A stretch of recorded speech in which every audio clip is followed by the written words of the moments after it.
सुप्रभात छात्रों, आज हम शास्त्री प्रथम वर्ष का क्लास लेंगे जिसमें आप लोगों को उपसर्ग पढ़ा रहे थे और पढ़ाएंगे आगे। संस्कृत के उपसर्ग हम पढ़ा रहे थे छात्रों, जिसमें बताए थे कि आप लोगों को मतलब 22 उपसर्ग संस्कृत का पढ़ना है। ठीक है, तो इसमें हम आपको बताए थे उत और उद तक हम आपको बता चुके थे छात्रों। ठीक है, आगे हम इसके आगे के उपसर्ग के बारे में बताएंगे। आज है कु उपसर्ग, ये भी संस्कृत के उपसर्ग है छात्रों। ठीक है, इसका अर्थ होता है बुरा, हीन, नीचे आदि। लेकिन जब यही कु उपसर्ग किसी शब्द के आगे लगता है तो उसमें अर्थ में परिवर्तन कर देता है। ठीक है, कुकर्म, कर्म मतलब क्रिया होता है, काम करना होता है। ठीक है, लेकिन जैसे ही कुश उपसर्ग हम लगाते हैं कर्म में तो ये क्या हो जाता है, कुकर्म हो जाता है। और इसका हम लोग अर्थ लगाते हैं कि गलत, खराब, है ना, गलत काम करना। ठीक है, इसी तरह कुमार्ग, गलत रास्ते पे चलना। कुपुत्र, हाँ, जो पुत्र अच्छा नहीं होता है वो कुपुत्र कहलाता। कुदृष्टि, गलत दृष्टि से देखना, उसको कुदृष्टि कहते हैं ना।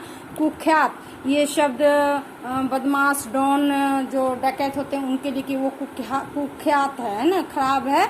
ठीक है, कुपात्र, कुरूप, कुसंस्कार, कुयोग आदि, है ना। तो ये कु उपसर्ग से इतने सारे शब्द छात्रों बनते हैं। ठीक है, आगे के शब्द देखेंगे, उपसर्ग देखेंगे छात्रों। दूर, दुष, है ना, इनसे भी इनका अर्थ होता है कठिन, हीन, बुरा, दुष्ट आदि। इस उपसर्ग का भी अर्थ यही सब होता है छात्रों।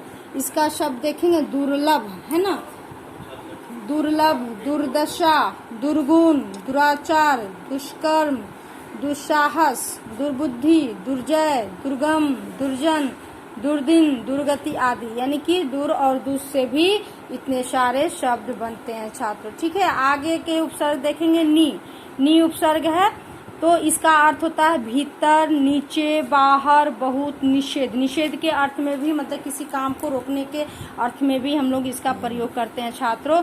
इससे बने जो शब्द हैं सो देखिए, निर्दर्शन, निपात, नियम, निदान, निमंत्रण, निसर्ग, निवास, नियोग, निरूपण, निवारण, निकृष्ट, निबंध, निकाय आदि। इतने सारे शब्द इस उपसर्ग से बनते हैं। ठीक है छात्रों, आगे का देखेंगे निर्निश, है ना। इसका अर्थ होता है बाहर, निषेध, रहित आदि। यानी कि इसमें जो कुछ जो उपसर्ग हैं इनसे जो भी बन रहे हैं, एक तरह से कहिए तो ये आपके मतलब कठिन और हीन और बुरा के ही अर्थ में इन सारे शब्दों का अर्थ होता है। इसका देखिए शब्द जो बना है, उदाहरण जो है छात्रों, निर्भय, जो भय नहीं करता हो, निर्भय। निर्दोष, जो दोषी न हो, निर्दोष, है ना। निर्धन, जिसके पास धन नहीं है वो क्या है, निर्धन है।